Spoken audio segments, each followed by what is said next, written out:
Let's have a look at reduction formulas. If you've got an integral to some power, then a reduction formula can often help. A lot of the time, integration by parts is how we do it. Not all the time, but quite a lot of times it does use it. So here's an example one. The log is to the power of 3. So we want to find this particular integral. Well, I'm going to do it via creating a formula. So I'm going to say integral n is x times log x to the power of n. And I'll do it by parts. So the u is going to be the log x to the power of n. So du then becomes, bring down the power, lower the power, diff the inside, so we get x on the bottom of the fraction. And dx becomes x dx, and v is a half x squared. So I get uv minus the integral of v du. But if you have a look at my integral, it basically is the same thing, but now to a lower power. I can substitute into the definite part here because log e will be 1. When I sub 1 in, log 1 is 0. So I get e squared minus 2. And this integral I can now rewrite as I n minus 1. And there's my formula. So I n will always equal e squared minus n on 2 I n minus 1. I want to find I3. So I3 will be e squared on 2 minus n on 2, so n's 3 in this case, 3 on 2 I2. But then I can use the formula to find I2. And I2 will be e squared on 2 minus n on 2, but now n is 2, so 2 on 2, I1. Tidying that up, I get minus e squared on 4 plus 3 on 2, I1. I1, I can use the formula again and bring it down to I0. I0 then, I no longer have the log there because it was log x to some power. Well, log x to the power of 0 is 1. And I now have a very simple integral to do, just x. So integrating x, I get x squared on 2, subbing in the e, subbing in the 1, and I come up with my final answer. Okay. Another way of finding I3, I did it then by starting at I3, working my way down. Some people like to work the way up and start at I0 and say, well, I0 is the integral from 1 to e of x dx, and they get a half e squared minus 1. And then they say, well, look, I1 is e squared on 2 minus a half I0, and sub in the I0. And then I2, sub in what they've just worked in for I1. And then we eventually get to I3, sub in what they got for I2. It's just a matter of preference whether you prefer to start at the top and work your way down to the answer, or start at the bottom and work your way up to the answer. Either way works.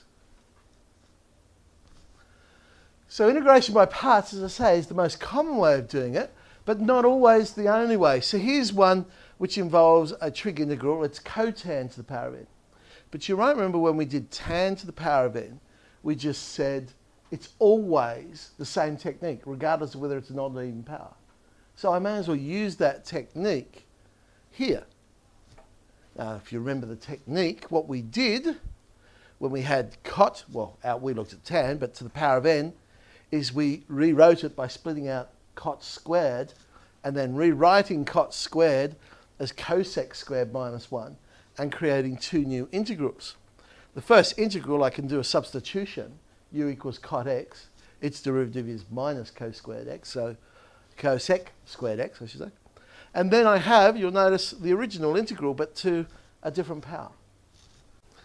And let's do the integration. Minus 1 on n minus 1 u, sub back in for u. There's my formula. Now, a reduction formula often is reducing the power. I mean, that's the whole point of it, and reducing by 2.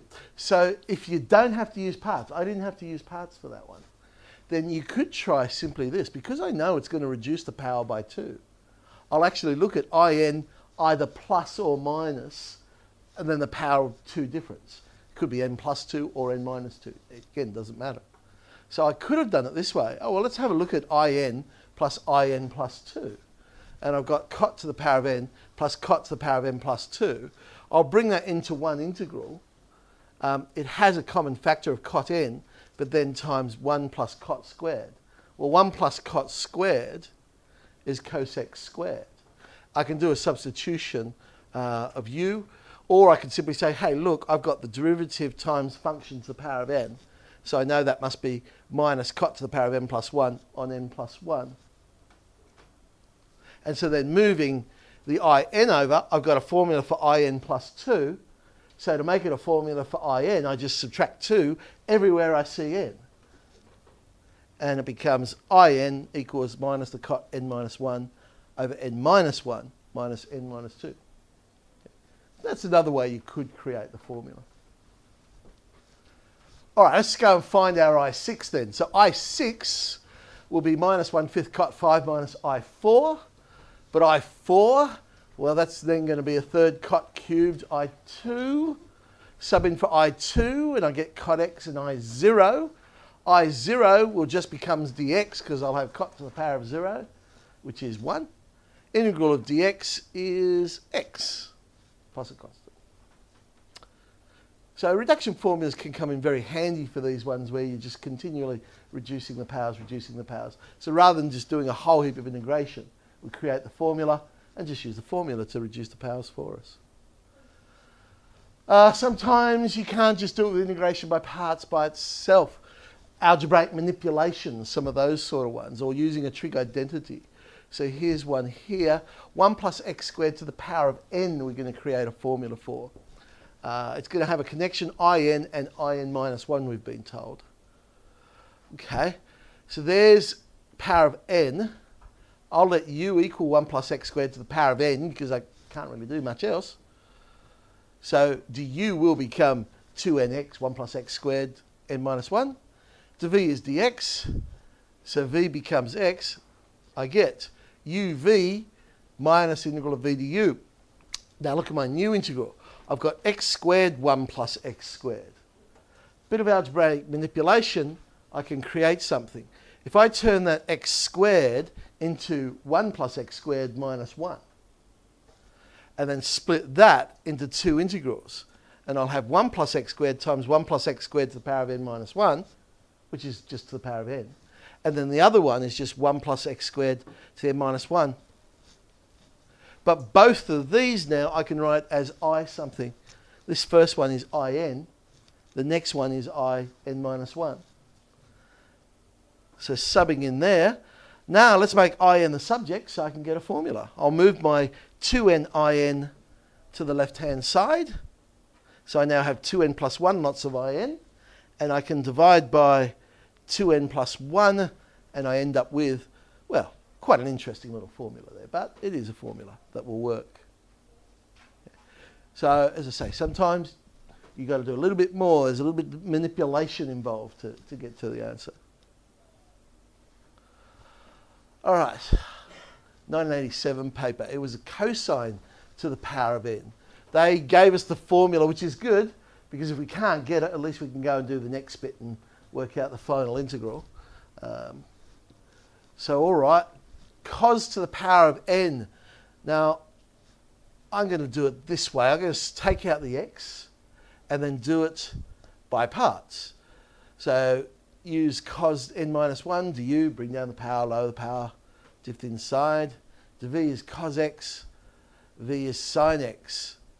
So we get uv, but nicely with our uv, sub pi on 2 in and cos of pi on 2 is 0, so it's 0. Sub 0 in and the sin x becomes 0. So all of that part is just 0. My integral now becomes n minus 1 outside of cos n minus 2 sine squared. I'm trying to get it just simply as cos to the power of n. But sine squared, I can change to 1 minus cos squared. And then that creates two new integrals, both of them being cos to the power of something. And so I can rewrite those as in minus 2 and in. Okay, let's complete the problem then. Move the n minus 1 in to the left-hand side, and then divide by the n, and we have our answer. So you see a lot of manipulation involved for these. Or, okay, because they gave me the formula, I knew there was a connection between in and in minus 2. So I might try that idea as, well, why don't I add the two together or subtract the two, see what happens. So I subtracted. And when you subtract, I'll get cos to the n minus 2 minus cos to the n. I can factorise out the cos n minus 2. Leaves me with 1 minus cos squared, which is sine squared. So we'll do it by parts. And we end up with this wonderful expression. But again, I've got sine times cos, so the pi on 2 and the 0, that'll become 0. And over there, I've got cos to the power of n, which is in. So I now have that in minus 2 minus in is 1 on n minus 1 in. And manipulating that, we come down to the formula that they want. That's another way I could have approached it. I still can't avoid doing the integration by parts, of course. Either way, I had to do that. Well, they did ask us to find I5, so let's sub into our now formula. Nice, easy formula, this one. So that just becomes 4/5 I3. I3 becomes 2/3 I1. Now, I've got to stop there because I can't go I negative 1 because then there's a positive power for this formula. So I had to stop at I1, which is the integral of cos, and that goes to sine. So subbing in, we get 8/15. All right, now just to really scare you. The 2004 question 8b, quite possibly one of the more interesting and challenging reduction formula questions there's been. So here it is. In is tan to the power of n. Jn, so another formula, is simply minus 1 to the power of n times I2n. We're going to show that in plus 2 is 1 on n plus 1. So they actually gave us a big hint on this one. They're saying what we can do is we can actually use the technique of adding together ones that have a difference of 2 to save a lot of time. So in plus 2, subbing in, make it one fraction. 1 plus tan squared is, of course, sec squared. I've got function to the power of n times its derivative, so I can add 1 to the power over the power. And if we don't see it immediately, we can use our substitution u equals tan x. And we get the required result of 1 on n plus 1. That was, I think, the gift mark of the question. Okay. Part B, deduce that jn minus 1 is minus 1 to the power of n on 2n minus 1. All right, well, jn, remember they defined to be minus 1 to the power of n, I2n. So jn minus 1 is minus 1 to the power of n minus 1, I2n minus 2. Well, I notice my answer's got minus 1 to the power of n, so I'm going to change my minus 1 to the power of n minus 1, multiply it with the negative, becomes minus 1 to the n. So at least I've got that part. I've got the common factor of minus 1 to the power of n. That leaves me with I2n plus I2n minus 2. But hang on. In part A, we proved in plus in minus 1 or something like that. So if I let n equal 2n minus 2 and sub it into that formula we proved in part A, then on the bottom of the fraction, I'll get 2n minus 2 plus 1. And that is 2n minus 1. And that's what they wanted. So the trick to this bit was realising we could actually use what we just proved in part A. Yeah. Now we're going to show that Jm is pi on 4 plus the sum of, from going from n equals 1 to m, minus 1 on n to n minus 1. This is about at the point, remember this is question 8, it's the last question in the paper. This is where people are now starting to go, oh, when's this test finishing? Okay, so Jm, well, using the formula, so what we just proved, I can rearrange what we just proved to get this. Jm is equal to minus 1 on m, 2m minus 1, plus Jm minus 1. Basically, I've moved the j to the other side. But Jm minus 1 can be rewritten as minus 1 to the power of m minus 1 on 2m plus 3 plus Jm minus 2. but jn minus 2 can be rewritten, and so on and so on and so on and so on. And eventually, I'll get down to one where I'm left with j naught. Okay, so this is the sum going from n equals 1 to m of negative 1 to n on to n minus 1. So I've got the sum bit. J naught is the integral of dx from 0 to pi on 4. And so that is subbing in pi on 4. There's our answer. Was that the last bit? Oh, I forgot that bit. No. Use the substitution u equals tan x to show that in is actually this expression. Well, at least they've given us a hint. Okay, well, in, remember, was 10 to the power of n, x. We're going to use the substitution u equals tan x. Or another way of saying that, x is the inverse tan of u. If you do it that way, instead of using u equals tan x, it comes out very quick. Because if I say x is inverse tan of u, then dx becomes du on 1 plus u squared, and I'll just sub straight in. Oh, got to change my limits, of course. And there it is. Tan x to the power of n becomes u to the power of n, and dx is du on 1 plus u squared. So I've sort of used a mixture of the two. And that gets our required answer. Actually very quick if you spot it. I don't think a lot of people spotted it. No, it's not finished. Okay. Deduce then that in is in between 0 and 1 on n plus 1, and then conclude that jn must approach 0 as n approaches infinity. All right. This is how I did this one. Well, un on 1 plus u squared I know is always positive. And in is equal to the integral of un on 1 plus u squared. So if that function is always positive, it must always be above the x-axis. So any area must always be positive. So the integral from 0 to 1 must be greater than or equal to 0. Now in plus 2 is 1 on n plus 1. In other words, rearranging that, I can say, well, in is 1 on n plus 1 minus in2. So therefore, in must always be less than or equal to 1 on n plus 1, because we just proved that in, or in plus 2, or anything, is always positive. So if in plus 2 is always positive, then this expression must be smaller than 1 on n plus 1, because I'm saying 1 on n plus 1 minus something that I know is positive. Must be a smaller number. So in is always less than or equal to 1 on n plus 1. So therefore, I've proved in is always greater than 0, but I've also proved it's less than 1 on n plus 1.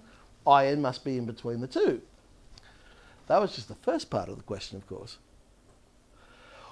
So the limit as n approaches infinity. They wanted to know what happens as n approaches infinity. Well, that's a simple little limit. 1 on n plus 1, that limit is 0. So I know as n approaches infinity, in is in between 0 and 0. Well, its limit, therefore, must be 0, because it's in between 0 and 0. So I now know the limit of in is 0. But they didn't want the limit of in, remember? They wanted the limit of jn. And jn, we said, was negative 1 to the power of n times I2n. But we just said the limit of in, which n could be anything, so it could be 2n, is going to be 0. So it's negative 1 to the power of n times 0, which is 0. So they can be quite fast. As I say, that was probably one of the I was going to say nastiest, most challenging of the ones that I've seen. So, okay, here's a few reduction formulas for us to try.